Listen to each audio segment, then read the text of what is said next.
Hello everyone, welcome in my study on study IAS PCS Delhi. Myself Suresh Kumar. कैसे हैं आप लोग? दोस्तों आज का हमारा ये वीडियो जीके बेस्ड है जिसमें हम 40 महत्वपूर्ण प्रश्नों के प्रश्नोत्तर के रूप में चर्चा करेंगे और ये क्लास आपकी किसी भी प्रतियोगिता परीक्षा के लिए काफ़ी महत्वपूर्ण है. चलिए आज के प्रश्नों को प्रारंभ करें.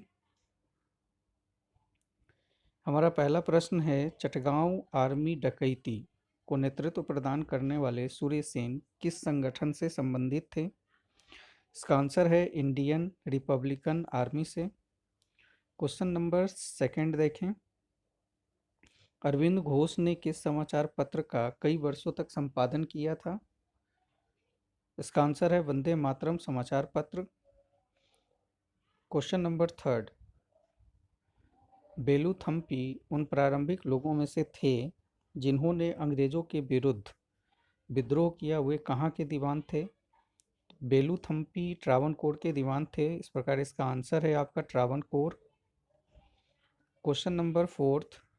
गांधी जी ने करो या मरो जैसा सशक्त नारा किस आंदोलन के समय दिया था? तो गांधी जी ने ये नारा भारत छोड़ो आंदोलन 1942 में दिया था. Question number 5. 1946 में जवाहरलाल नेहरू के नेतृत्व में गठित अंतरिम सरकार में सरकार वल्लभ भाई पटेल किस विभाग के मंत्री थे? तो 1946 में जो अंतरिम सरकार की गठन की गई थी तो वल्लभ भाई पटेल गृह विभाग के मंत्री थे. Question number 6. रावी नदी तट पर आयोजित कांग्रेस का अधिवेशन जो 1929 में हुआ था किस लिए ऐतिहासिक माना जाता है? तो ये अधिवेशन इसलिए काफ़ी महत्वपूर्ण माना जाता है क्योंकि यहाँ पे पूर्ण स्वतंत्रता का प्रस्ताव पारित किया गया था. तो आपका आंसर होगा पूर्ण स्वतंत्रता का प्रस्ताव पारित करने के लिए. Question number 7. चंपारण सत्याग्रह के दौरान गांधी जी के कुशल नेतृत्व से प्रभावित होकर किसने गांधी जी को महात्मा की उपाधि प्रदान की थी?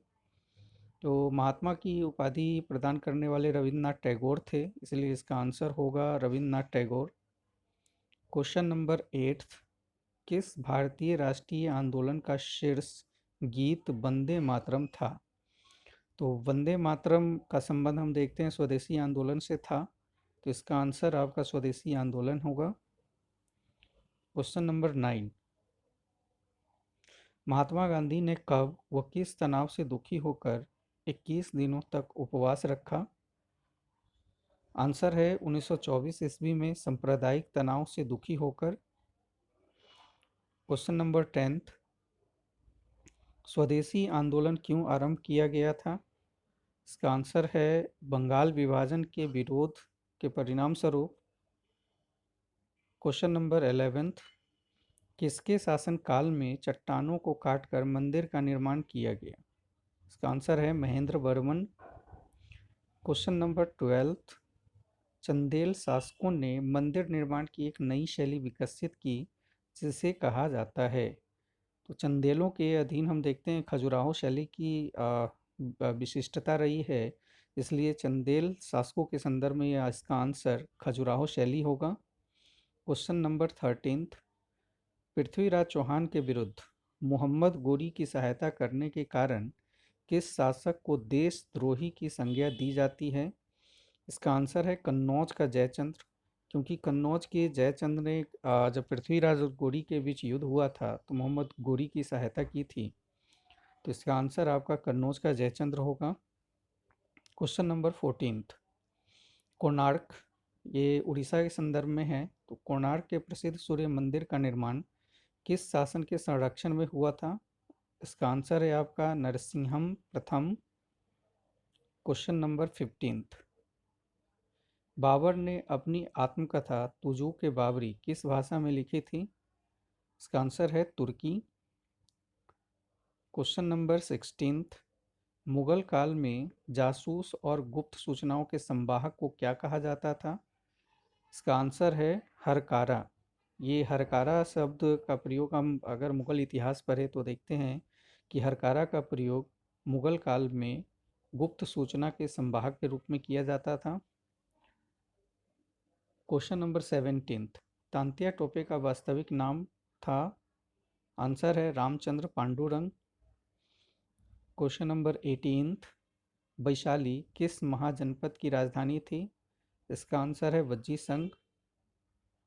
क्वेश्चन नंबर 19, सातवाहन काल में व्यापार व्यवसाय में चांदी एवं तांबे के सिक्कों का प्रयोग होता था, जिसे कहा जाता था। इसका आंसर है करशापड़। करशापड़ चांदी और तांबे के सिक्के थे जो सातवाहन काल में प्रयोग किए जाते थे। क्वेश्चन नंबर 20, पाटलिपुत्र में धनानंद से मगध का सिंहासन छीनने से पहले चंद्रगुप्त मौर्य किस प्रदेश को जीत चुका था? इसका आंसर है सिंध और पंजाब। क्वेश्चन नंबर 21, संविधान के किस संशोधन द्वारा संपत्ति के अधिकार को मूल अधिकार की श्रेणी से निकाला गया? आंसर होगा 44वें संविधान संशोधन अधिनियम 1978 द्वारा। क्वेश्चन नंबर 22, भारत में अनेकता में एकता और एकता में अनेकता है, यह प्रसिद्ध कथन किसका है? आंसर है विंसेंट स्मिथ। क्वेश्चन नंबर 23, संविधान के अधिकांश अनुच्छेदों को संशोधित करने के लिए कौन सी प्रक्रिया अपनाई जाती है? जैसा कि हम जानते हैं कि संविधान संशोधन साधारण बहुमत और विशेष बहुमत दोनों तरीके से किया जाता है, लेकिन जैसा कि क्वेश्चन है कि संशोधन के लिए अधिकांश संशोधन होता है उसके लिए साधारण बहुमत का ही प्रयोग किया जाता है, तो इसका आंसर होगा साधारण बहुमत। क्वेश्चन नंबर 24, निर्वाचन आयोग कब से 3 सदस्यीय निकाय बना? इसका आंसर है 1 अक्टूबर 1993 से।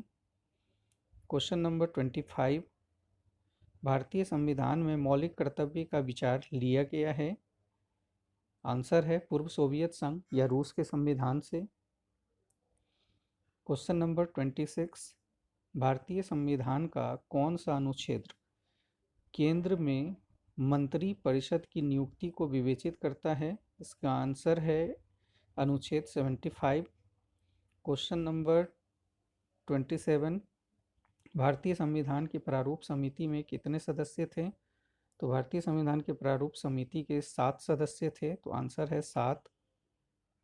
क्वेश्चन नंबर 28, भारत का संविधान स्पष्टतः प्रेस की आज़ादी की व्यवस्था नहीं करता, किंतु यह आज़ादी अंतर्निहित है। प्रेस की आज़ादी अनुच्छेद 19 एक अ में है, तो इसका आंसर आपका अनुच्छेद 19 एक अ होगा। क्वेश्चन नंबर 29, लोकसभा की प्रक्रिया तथा संचालन के किस नियम के तहत मंत्रिपरिषद में अविश्वास प्रस्ताव प्रस्तुत करने हेतु अभिक्रिया निर्धारित की गई है? इसका आंसर है नियम 198। क्वेश्चन नंबर 30, कौन से भारत संविधान के संशोधन अधिनियम ने 6 से 14 वर्ग के सब बच्चों के लिए शिक्षा के अधिकार को एक मूल अधिकार बनाया?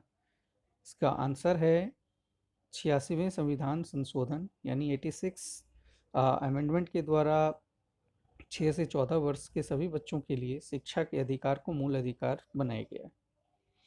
क्वेश्चन नंबर 31, प्रकाशीय यंत्र नेफोमीटर द्वारा किसका मापन किया जाता है?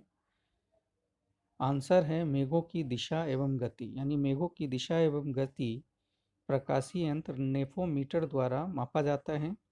Question number 32, Golden Gate Bridge संयुक्त राज्य अमेरिका के किस नगर में स्थित है? आंसर है सैन फ्रांसिस्को। क्वेश्चन 33, नीलगिरी और अन्नामलाई के बीच स्थित दर्रा जो केरल और तमिलनाडु को मिलाता है कौन सा है? आंसर है पालघाट।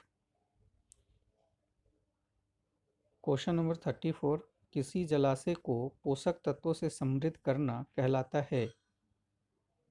आंसर होगा यूट्रोफिकेशन। यूट्रोफिकेशन का मतलब है कि किसी जलाशय में पोषक तत्वों की समृद्धि। क्वेश्चन नंबर 35, दो या दो से अधिक परितंत्रों के बीच का क्षेत्र कहलाता है? इसका आंसर होगा इकोटोन। इकोटोन दो या दो से अधिक परितंत्रों के बीच का क्षेत्र होता है। क्वेश्चन नंबर 36, विश्व बैंक द्वारा जारी की गई ease of doing business ranking 2020 में भारत किस स्थान पर था? आंसर है 63rd position. Question number 37, Chenani Nasiri सुरंग एशिया की सबसे लंबी बाई डायरेक्शनल हाईवे टनल का नाम बदलकर श्यामा प्रसाद मुखर्जी सुरंग रखा गया है। यह कहाँ स्थित है? इसका आंसर है Jammu Kashmir. Question number 38,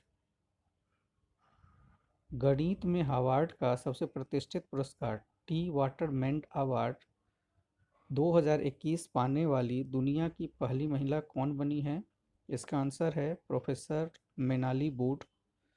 question number 39, किस राज्य सरकार द्वारा कोरोना मुक्त पिंड अभियान आरंभ किया गया है?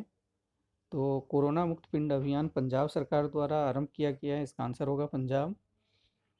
क्वेश्चन नंबर 40, भारतीय महिला क्रिकेट टीम के मुख्य कोच हैं। इसका आंसर है रमेश पोवार। इसके अलावा आपके समक्ष में कुछ सूचना रखना चाहूँगा। यदि आप यूजीसी नेट जेआरएफ की तैयारी कर रहे हैं और आपका इतिहास एज ए सेकेंड पेपर है, तो आप मेरे बैच को ज्वाइन कर सकते हैं। नामांकन आरंभ हो चुका है, आप संपर्क कर सकते हैं।